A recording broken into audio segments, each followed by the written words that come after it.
Wakanda Forever. Ok, aujourd'hui donc on va parler de Black Panther 2. Qu'est-ce qu'on en a pensé? Donc il y a beaucoup de choses à dire, donc cette vidéo va peut-être être longue parce que je vais revenir d'abord, donc il y aura une partie sans spoiler et une partie spoiler, et je vais d'abord revenir sur Black Panther 1. On ne peut pas parler de Black Panther 2 sans parler de Black Panther 1. J'ai vu des dieux voler. J'ai vu des hommes fabriquer des armes qui défiaient mon imagination. J'ai vu des aliens tomber du ciel. Mais je n'ai jamais vu une chose pareille. Qu'est-ce que vous nous cachez d'autre? Pour comprendre l'importance de Black Panther 2, il faut revenir sur ce qui a fait le succès de Black Panther 1. Donc il faut remettre dans le contexte, donc Marvel marche sur l'eau, donc a lancé son Cinematic Universe, MCU.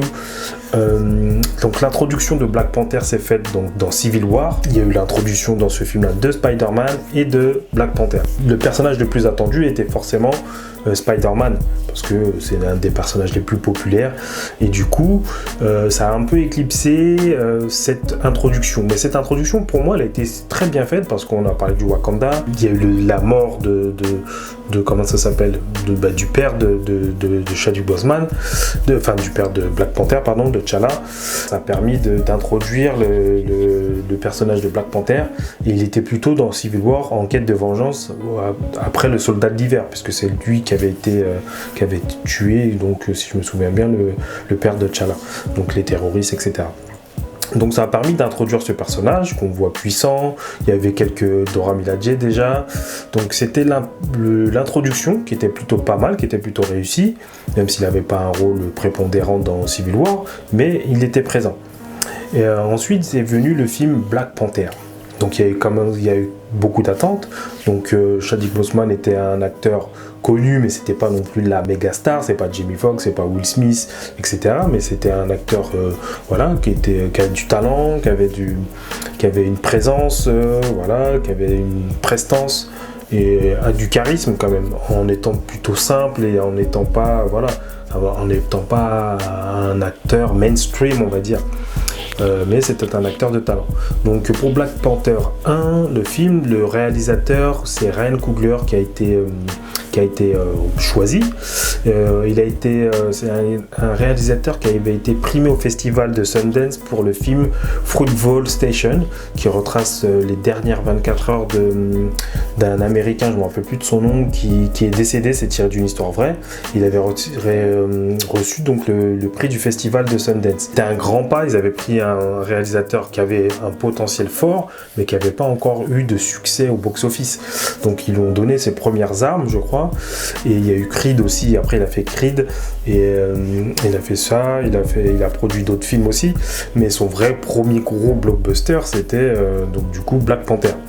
Et Black Panther, donc c'est un réalisateur engagé, puisque Fruitvale Station, ça compte l'histoire d'une bavure policière, hein. Donc c'est un jeune black qui a été tué dans une station de métro par un policier dans la baie d'Auckland, je crois, ou dans la baie Area. Pour faire ce Black Panther là, donc on retrouve quand même dans Black Panther 1 cet aspect engagé. Ils n'ont pas pris n'importe qui, ils ont pris un réalisateur qui a su mélanger avec le cahier des charges de Marvel, donc il faut une histoire de super-héros, il faut des combats, etc. Mais a su intégrer quelques notions qui lui sont chères dans ce film Black Panther. Et donc Black Panther, qu'est-ce qui fait que ça a réussi?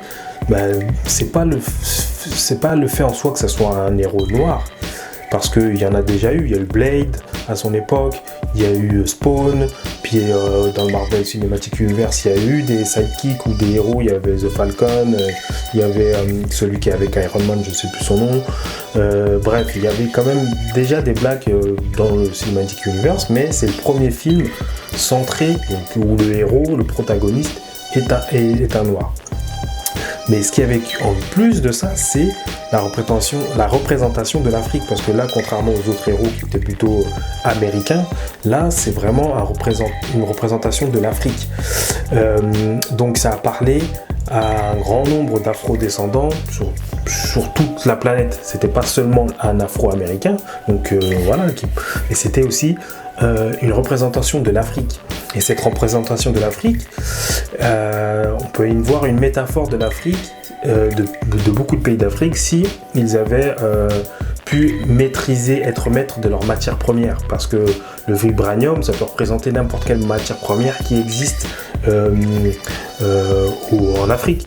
Ça peut être le pétrole, ça peut être l'or, ça peut être les diamants. Voilà, il y a une multitude. Le continent africain est un des continents les plus riches en termes de matières premières. Donc ça peut être une métaphore de ce qu'aurait pu être un pays africain qui aurait eu la maîtrise totale et qui aurait pu se développer en utilisant ses matières premières, en développant son économie et voilà. Donc ça aurait pu montrer ce que aurait pu devenir un pays africain qui maîtrise sa matière première, qui exploite sa matière première pour son propre peuple et qui en fait bénéficier sa population. Donc ça, c'est aussi une image qu'on a très peu vu, que ce soit dans un film réaliste ou un film de science-fiction ou quoi que ce soit, on a très peu vu cette image. Donc il y avait une fierté aussi, et puis il y a une cool attitude, comme j'ai dit, il y a la prestance de Chadwick Boseman. Ce symbole a été repris par des joueurs de foot, des joueurs de basket, par des rappeurs, voilà, plein de personnes ont pu s'identifier, qu'ils soient américains ou pas, africains ou pas, à Black Panther et le Wakanda et tout ce que ça représente dans l'imaginaire d'un afro-descendant. Parce que c'est vrai que y a la partie super-héros, mais il y a plus que ça. Le Wakanda, c'est plus que ça. C'est un rêve, une utopie d'Afrique, d'un pays d'Afrique, que ce que pourrait devenir si on a les bons dirigeants, si on a la bonne personne qui arrive à exploiter ça et de faire profiter toute la population. On se dit, ça pourrait être ça le Wakanda, ça pourrait être l'Afrique de demain en fait. Voilà. Et en plus, voilà, on voit l'Afrique d'une manière positive, qu'ils sont en avance technologiquement. Même dans le 2, on voit que les gens ont peur du Wakanda, des représailles, parce qu'ils en imposent. C'est des gens qui ont leur mot à dire et qu'on ne peut pas leur faire ce qu'on a envie. Donc voilà, ils ont la technologie, ils ont l'intelligence, ils mélangent parfaitement tradition et modernité. Donc voilà, ça représente une Afrique qu'on rêverait tous, ça reste une fiction, hein, mais qu'on se dit pourquoi pas, est-ce que ça pourrait pas exister. Je pense que ça explique une partie du succès du premier Black Panther. Et comme j'ai dit, Ryan Coogler est un réalisateur engagé qui a su distiller des petits messages par-ci par-là, justement sur cette Afrique-là, sur ce potentiel-là. Et puis dans le conseil, il y a des vraies tribus, il s'est inspiré de vraies tribus qui existent en Afrique dans le conseil. Donc il y a ceux qui ont les nattes rouges, tout ça c'est des tribus qui existent. Ceux qui ont le palais, je ne me rappelle plus, je ne pourrais pas dire les noms, mais c'est des tribus qui existent. Donc c'est vraiment une représentation de l'Afrique avec le folklore, avec la musique, avec les vêtements aussi qui se sont inspirés, les Dora Milaje qui sont inspirés des Agodje dans Woman King. Allez voir ma vidéo sur The Woman King. Donc tout ça fait que il y a eu une belle représentation, une fierté aussi de tous les afro-descendants pour ce film-là et pour l'image que ça représente. Avoir un héros noir, c'est pas la première fois, mais qu'il soit mis à tel point en avant. Depuis Blade, c'était pas arrivé en fait. Depuis Blade, c'était pas arrivé que ça soit une tête d'affiche, et puis en plus qu'il y a eu du succès international. Je crois que c'est le 4e film le plus rentable, qui a eu le plus de succès en termes de box-office du MCU, hors Spider-Man. Je parle vraiment des MCU parce que Spider-Man c'est avec Sony, mais Spider-Man tout seul, t'as les 3 Avengers, Infinity War, Endgame et Ultron, et ensuite t'as Black Panther en termes de succès. Donc c'est vraiment quelque chose qui a bien fonctionné. Donc c'est pour ça que c'était périlleux aussi. Le deuxième épisode était périlleux, est-ce qu'il allait avoir autant de succès. Ensuite il y a eu ce qu'on a appris, la maladie de Chadwick qui est décédé, qui nous a quittés, donc se poser encore plus de questions, comment ils allaient faire pour gérer cette suite. Ils étaient obligés de faire une suite parce que comme on l'a dit, il y a eu un succès. Maintenant, comment ils allaient faire? Est-ce qu'ils allaient recaster T'Challa? Est-ce qu'ils allaient faire des images de synthèse, des incrustations? Ils sont repartis. Ils avaient déjà commencé en plus à écrire le scénario avant sa mort, donc ils avaient déjà des idées. Du coup, ils sont repartis. Ils ont intégré sa mort dans le film et voilà. Donc on va parler maintenant, après avoir parlé de Black Panther 1, on va parler quand même du 2. Qu'est-ce qu'on en a pensé?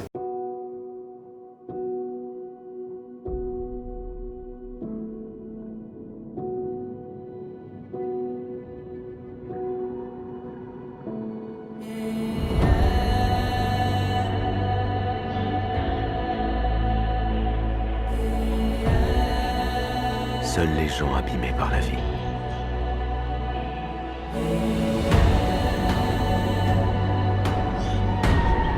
peuvent devenir de grands leaders.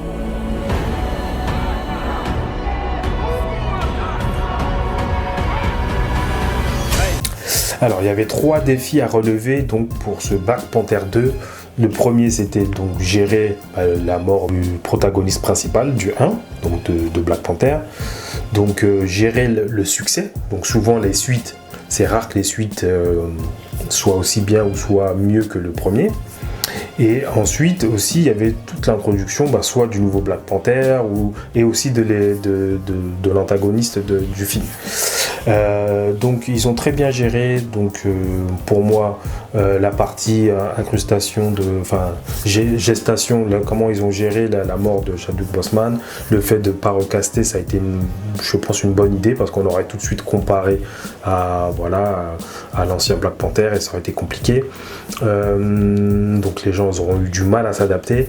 Ils ont bien géré donc l'hommage qui a été rendu dans le film, qui a été très bien géré. C'était ni trop peu ni trop, parce qu'il y avait un scénario aussi à gérer entre les deux, entre les moments. Donc il y a une partie de l'hommage qui se fait au début du film et une partie de l'hommage qui se fait à la fin du film, et j'ai trouvé ça bien. Et parce qu'il y a aussi un autre moment triste, je ne vais pas spoiler, on en parlera en partie spoiler, mais qui arrive aussi pendant le film. Donc voilà, une très bonne réalisation. Donc là, on va parler des points positifs. Une bonne réalisation, des acteurs qui sont au top. Donc du coup, ça laisse plus de place à Angela Bassett, à Shuri, à Okoye, à Lupita, tout ça, ça leur laisse plus de marge de manœuvre peut-être, et ils ont fait des très très belles prestations, et voilà. Et je trouve que justement les rôles se sont bien répartis. Chadwick Boseman incarnait quand même le leadership, incarnait le charisme et le leader, etc. Donc après les rôles se sont plutôt bien répartis.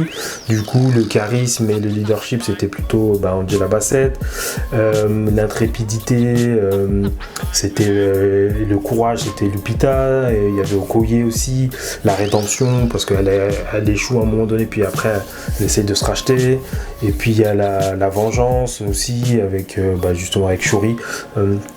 Donc tout ça a été bien. Puis il y a aussi l'introduction du personnage de Ironheart, Riri, qui pour moi ça a été, puisque c'est vrai que ça aurait pu être pire, mais je trouve que voilà, c'est assez bien fondu, assez bien greffé dans la marge. Elle était ni trop peu ni trop. Il y a eu l'humour. C'était un film qui pesant aussi, mais pas trop. Il y avait des petites touches d'humour, mais c'était pas trop d'humour Marvel, le potage qui est pas drôle. Donc vraiment pour moi ça a été un des meilleurs films Marvel post Avengers Endgame, voilà, de tous ces films qu'on a eu Black Widow, on a eu quoi, de Shang-Chi, on a eu quoi d'autre, Thor 4, c'était pas terrible, on a eu Les Éternels, donc voilà, je mettrais que voilà, c'est le meilleur film qu'on a eu post Avengers, et malgré les défis qu'il avait relevés, qu'il a plutôt bien relevé, comme les défis que j'ai bien dénoncés. Donc voilà, on a pu du coup avoir une répartition des tâches, on va dire, et ils ont tous bien joué leur partition, toutes bien joué en tout cas. Ça met en avant aussi les rôles féminins qui ont été top, parce qu'elles ont repris la barre. C'est les rôles masculins, il y a celui de la tribu des comment il s'appelle, je me rappelle plus, le gros balèze là, bref. Il y a quasiment que lui comme rôle masculin après, et puis Martin, un des seuls blancs qu'il y a dans le film, voilà, il joue bien son rôle, mais c'est un petit rôle, mais voilà. Donc après il y a quand même les cahiers des charges Marvel qui a été respecté. Donc moi j'ai vu la bataille finale qui est un petit peu moins spectaculaire.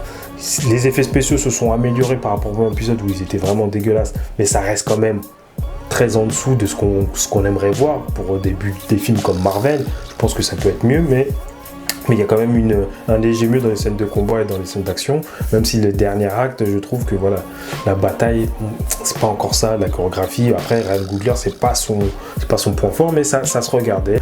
Mais t'as pas de scène mémorable de combat ou de what the fuck, comment ça s'est bien passé, etc. Comment ça s'est passé.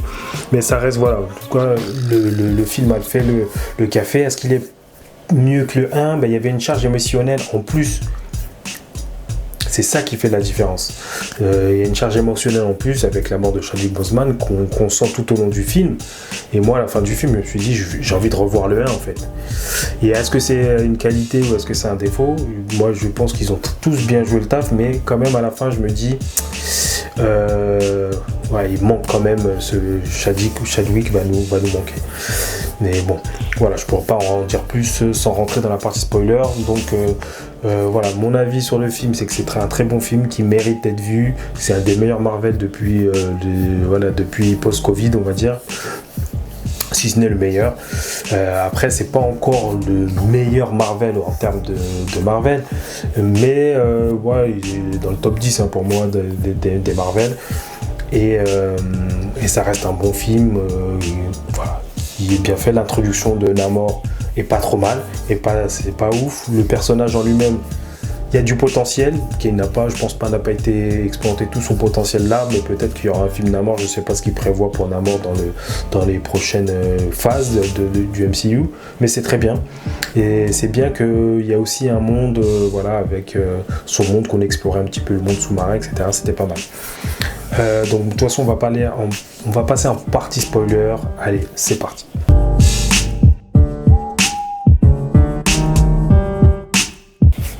Donc on est parti en partie spoiler. Donc de toute façon, il n'y avait pas trop de suspense parce que dans la bande-annonce, c'est ça qui est chiant avec les bandes-annonces, c'est qu'ils te crament tout le suspense. Et on sait que maintenant Shuri était déjà, si tu regardais toutes les bandes, moi j'évite de regarder les bandes-annonces parce que c'est chiant, mais on savait que Shuri allait devenir la Black Panther. Alors moi, je trouve que dans le film ça passe bien, encore que le choix de l'armure n'est pas terrible, mais je pense que sur le long terme, le fait que ça soit Shuri qui soit Black Panther, pour moi ça va coincer parce qu'elle n'a pas le charisme. Ça aurait été Lupita ou ça aurait été Okoye qui passe le Black Panther, je pense que voilà, Shuri, l'actrice qui joue Shuri, je pense qu'il lui manque un petit truc pour que ça soit. Et je la préfère dans ce personnage elle se sert de son cerveau pour résoudre les problèmes que elle se sert de la force pour voilà. Mais là, dans le film là, c'est bien parce qu'il y a la vengeance, il y a l'envie de voilà. Donc je spoil, mais c'est la partie spoiler de toute façon. C'est la mort le deuxième point. De bascule, c'est la mort de la mère de la Queen Ramona. Donc voilà, ça c'est un point qui fait basculer aussi Shuri dans la vengeance. Donc il y avait d'abord la peine et la tristesse et le deuil parce que comment ça s'appelle, Chadwick est mort, parce que Black Panther est mort. Donc ils l'ont annoncé dans le film, qu'il avait une maladie et que comme il n'y avait plus dans le 1, ils avaient brûlé toutes les herbes cœur, mais du coup elle pouvait plus le guérir et voilà, donc elle essayait de reproduire une herbe de cœur, elle n'a pas réussi, il est décédé. Et donc il y a cette culpabilité qu'elle a de ne pas avoir pu sauver son frère. Donc voilà, ça c'est une des premières choses. Et ensuite, quand sa mère meurt, là c'est l'esprit de vengeance. Parce qu'au début, elle est dans un esprit avec Namor de compréhension, parce qu'il y a des similitudes, il y a un parallélisme entre les deux nations qui ont tous les deux du vibranium, qui ont tous les deux une sorte de plante pour devenir plus forts, qui ont tous les deux un royaume qui veut le protéger du monde extérieur. Et qui est un protecteur qui protège le royaume. Il y a Black Panther d'un côté et il y a Namor de l'autre côté. Et il y a l'introduction aussi des mutants dans l'univers de Marvel, parce que je crois que c'est un des premiers mutants qu'on voit là, c'est un mutant. Non, tu me diras, il y a les mutants, il y avait la sorcière rouge et son frère. Bref, en tout cas là, il y a un mutant et puis voilà quoi. Mais Namor, c'est un mutant qui est très fort et qui peut voler, qui peut aller sous l'eau, qui peut respirer dans l'air. Bref. Donc voilà, il y avait ce dynamisme-là qui avait été mis en place, donc qui était prévu dans le premier scénario, et puis ils ont rajouté la mort de Black Panther ce qui fait qu'il y a 2 points de deuil. Il y a la partie premier deuil, et puis il y a un deuxième deuil avec la mère de la Queen Ramona. Donc il y a encore des références subtiles pour les afro-descendants qui sont plus subtiles et moins subtiles. Déjà le fait que le fils de Lumumba, donc pour ceux qui connaissent Patrice Lumumba, donc voilà, c'est un panafricain, un ancien dirigeant d'un pays africain qui a été assassiné. Donc allez faire vos recherches sur Lumumba, c'est très important. Et bon, ceux qui ont la référence l'auront, ceux qui ne l'auront pas. Il y a aussi le fait que Toussaint l'ouverture, voilà, il y a une référence à Toussaint l'ouverture, donc à la fin du film, dans la scène post-générique. Et oui, le fils de T'Challa a été nommé Toussaint parce qu'ils ont été en Haïti. Toussaint, c'est un personnage historique qui a mené Haïti à l'indépendance, qui est vraiment un des meneurs de l'indépendance. Donc ça a été aussi une référence. Et puis il y a aussi le fait dans la première scène quand il y a au palais, il y a le procès. Enfin c'est pas un procès, mais il y a une audition de la reine du Wakanda, et puis il y a les États-Unis et la France. Il y a des militaires qui ont essayé d'introduire pour voler du vibranium, et comme par hasard c'est la France et c'est au Mali. Donc là aussi il y a un petit message caché pour mes intérêts personnels, voilà, c'est un message sur la France-Afrique et sur en tout cas moi je l'ai perçu comme ça. Donc voilà, c'est un petit peu moins subtil du coup, mais voilà, c'est une réalité qui parle, et c'est un message qui parle, voilà, aux Africains. Donc il y a des petits messages par-ci par-là qui sont placés. Il y a aussi un petit peu message sur la tradition, parce que Shuri elle est un petit peu elle essaye d'être pas trop dans la tradition, et on essaie de lui montrer la tradition. Donc il y a aussi un message voilà, sur les traditions et sur la modernité qui est pas toujours évident à gérer. Et voilà, donc ça c'était des petits messages par Ryan Coogler, je pense qu'il les a placés là et qui sont pas anodins, mais que tout le monde n'aura peut-être pas ces références-là, sur Toussaint l'ouverture, sur Lumumba, Patrice Lumumba, ou même sur la France-Afrique. Donc voilà, ça c'est des petits messages un petit peu plus subliminaux. Donc voilà, en spoiler, qu'est-ce qu'on peut dire ? Ben oui, la mort, je m'attendais pas à la mort il y a deux trucs que je m'attendais pas dans le film, donc c'est la mort de la reine, je pensais pas qu'elle allait mourir, et quand elle prend, Shuri, quand elle prend la fleur, je pensais qu'elle allait voir la reine, et en fait on voit Killmonger, je pensais pas qu'on allait le revoir dans le film, et ça m'a très surpris. Et puis la troisième surprise, c'est à la fin, donc le fils de T'Challa, qui laisse renaître, qui est à moyen terme une relève pour T'Challa et pour Black Panther. Donc Shuri ne resterait pas Black Panther que pendant quelques moments. Donc pour moi c'est ce que j'allais dire. Voilà, j'ai dit à moyen terme, je ne vois pas Shuri endosser le rôle de Black Panther à l'échelle d'un Avengers ou d'un film Avengers et tout ça. Je la vois pas, il manque de charisme. Voilà, sur un film Black Panther comme là, ça passe parce qu'il y a un équilibre, il y a un partage des fonctions qui fait bien, qui sont bien, mais voilà, sur le long terme je voyais pas Shuri en Black Panther. Donc là on pense qu'il y aura une relève, ça laisse une ouverture pour caster un autre acteur et pour mettre un autre acteur dans le rôle de Black Panther. Donc ça c'est bien. Il y aura encore un problème de succession, mais ça reste voilà, une ouverture sur le futur. Donc non, franchement, sinon, ouais, le film bien, comme je l'ai dit, les scènes d'action, et puis moi l'exploration du Yucatan, enfin de l'île, du monde de Namor, je trouve que c'est trop sombre, on voit pas trop. Alors peut-être que ça sera plus exploité dans un prochain film, mais du coup je trouve que c'est un peu trop sombre et qu'on voit pas l'étendue du royaume, la grandeur du royaume. C'est un peu, voilà. Alors, est-ce que c'est un problème de moyens techniques ? Est-ce que c'est un problème... ils laissent ça au prochain film. Et puis après, il y a le fait qu'il y a déjà eu Aquaman avant, donc tu peux pas faire comme Aquaman, et que... Après, il y aura la comparaison avec Avatar 2 qui va sortir le mois prochain, donc dans les mondes sous-marins. Donc peut-être que c'est un choix pour se dire, bon, on va pas trop faire un truc où il y a le monde sous-marin, parce que ça a déjà été fait et ça va être refait dans pas longtemps. Donc je sais pas, mais en tout cas du coup c'est pas terrible en termes de monde, alors qu'on aurait pu voir un super monde. Par contre, ce qui est bien, c'est que ça voyage. On est à Haïti, on est comment ça s'appelle, on est au Mexique, on est au Cap-Vert, et puis on est au Wakanda. Ça voyage un petit peu, c'est vraiment pas mal. Et donc voilà, il y a une première partie où il y a un petit peu d'action, mais ça parle quand même pas mal. Mais c'est ce qu'il faut. C'est ce qu'il faut parce que effectivement, il y a pas mal de choses qui doivent être dites par rapport à la mort de T'Challa, des sentiments qui doivent être exprimés, etc. par tout le monde. L'introduction de Ironheart, comme je l'ai dit, qui est pas mal. Bon, ça permet une petite scène d'action, etc. Donc franchement, c'est bien. Après, je connais pas l'acteur qui joue Namor, qui joue bien. Mais ça me donne pas, c'est pas ce film-là qui va me donner envie d'en voir plus, comparé au premier. Killmonger est vraiment un antagoniste où tu te dis putain, limite t'aurais kiffé qu'il reste pour peut-être prendre la place justement là, mais comme ils l'ont tué, c'était compliqué. Namor, il est intéressant, tu vois bien qu'il est pas méchant, qu'il a un bon fond, il veut protéger son peuple, mais qu'il est prêt à tout brûler pour protéger son peuple. C'est un personnage intéressant, on va voir ce qu'ils vont en faire. Il a des pouvoirs, c'est un mutant, il va dans l'eau. Voilà, c'est un personnage intéressant, mais et oui, puis ils ont pris le parti de ne pas prendre un mec tout musclé comme Aquaman pour pas qu'on fasse la comparaison avec Aquaman, parce que forcément les personnages ont de grosses similitudes, donc c'était difficile. Et je trouve qu'ils ont pris le bon parti de ne pas faire de l'Atlantide, mais ils l'ont fait dans le monde aztèque. Il y a ce parallélisme aussi parce qu'il y a les colons qui ont envahi à l'époque les Aztèques et qui les ont décimés avec la variole, il dit. Donc il y a une similitude un peu avec l'Afrique où on a l'envahisseur est venu, etc., etc. Donc il y a une similitude, un parallélisme comme je l'ai dit tout à l'heure qui est intéressant, qui a été un petit peu évoqué. Alors des fois il est un peu grossier parce que genre eux ils font Wakanda ils font ça, eux ils font un petit truc comme ça machin.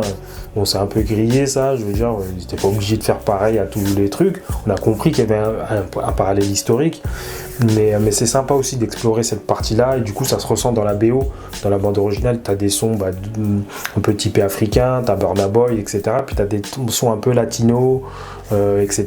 Donc c'est pas mal. C'est pas mal et puis donc voilà, donc non franchement c'est un film à voir et puis voilà quoi. Je trouve que c'est une bonne suite malgré tous les défis qu'il y avait à relever. C'est une bonne suite. Est-ce que c'est meilleur que le 2, le 1 c'est différent vu tout le contexte. C'est différent, il y avait des enjeux différents sur les deux films. Et le premier enjeu c'était de rendre crédible le Wakanda, le Black Panther, le rendre le truc, ça avait très bien réussi. Là c'était justement de faire une suite, de faire un après Chadwick Boseman, faire un après Black Panther. Comment on va lui donner une suite? La scène post-crédit laisse la porte ouverte parce que comme je l'ai dit, moi ça aurait été juste Shuri et on dirait ouais c'est Shuri la Black Panther pour tout le temps, j'aurais eu un petit peu de mal. Mais là ça laisse une porte ouverte, il y a quand même Lupita, il y a toutes les autres qui ont joué leur rôle. En plus il n'y a plus Angela Bassett du coup, donc voilà, j'aime bien Okoye. Je crois qu'il y a une série qui va sortir sur les Dora Milaje sur Disney+. Donc je suis curieux de voir ce qu'ils vont faire du coup par contre par rapport à ça. Il y aura une série Ironheart, mais voilà. En tout cas le film pour moi est une réussite quand même, malgré les défis qu'il y avait.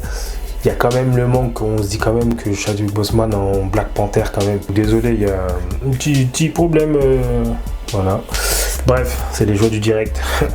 Donc je disais que voilà, il y avait un petit, voilà, il y a un petit quand même, on ressent quand même la nostalgie de Chadwick, hein.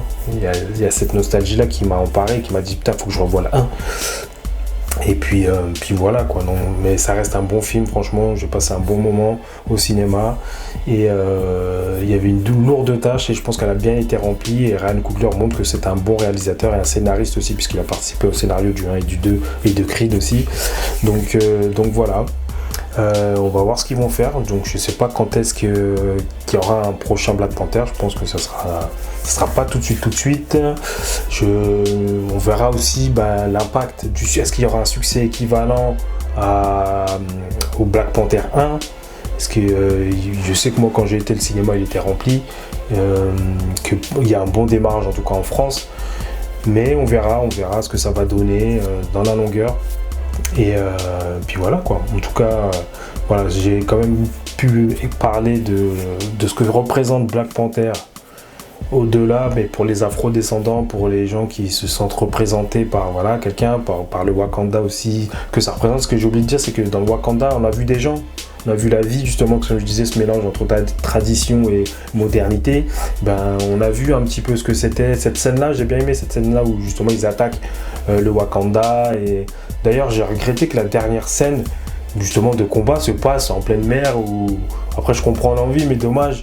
C'est dommage que ça n'ait pas été justement dans un endroit où il y a un combat où il y a plus d'enjeux, quoi, en termes voilà. La première invasion était bien, j'aurais bien aimé que ça se passe, voilà, dans un truc où il y a du monde et que ça mette un peu plus d'enjeux sur le dernier combat final, quoi, puisque le combat final, bon, bah, il se passe au milieu de la mer et puis voilà, quoi, c'est un peu dommage, il n'y a pas d'enjeu.